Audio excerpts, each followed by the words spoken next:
how does the idea of an Erasmus Plus in a camper van sound like? This is the story of 5 strangers that did exactly that.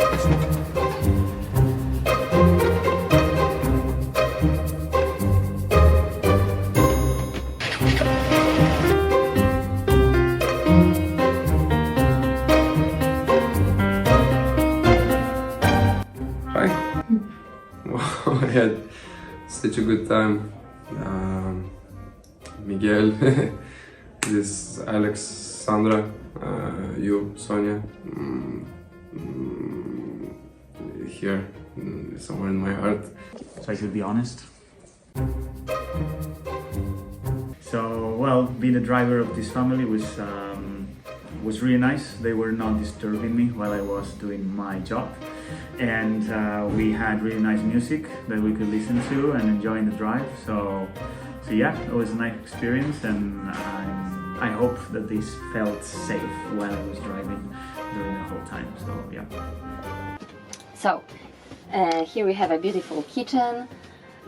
Every time when the kids are hungry, we are preparing here wonderful meals. Here is a fridge, as you can see, full of food, leftovers. We are not throwing away anything. Here is like a big storage wardrobes.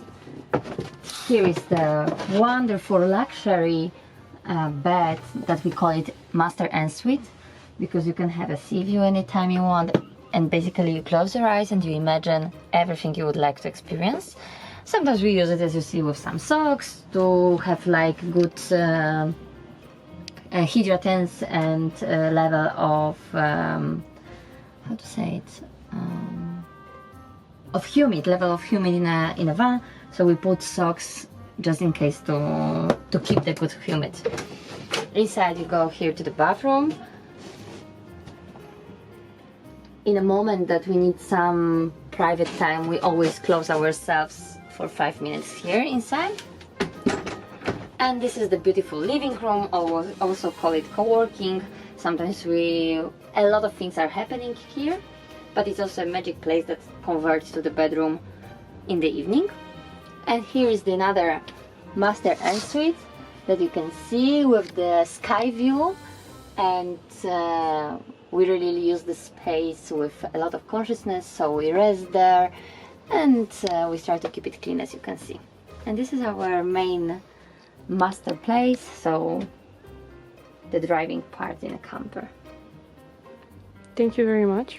That was great. So it was a huge class of life, how to deal with the difficult family that I didn't order, honestly. Yeah, in Poland you polish, in Finland you finish. Yeah, I know this. This I know. So, what did we learn about life in a van? We learned tolerance, patience, being united, and how to smile back at what life gives you. We cannot wait to travel again.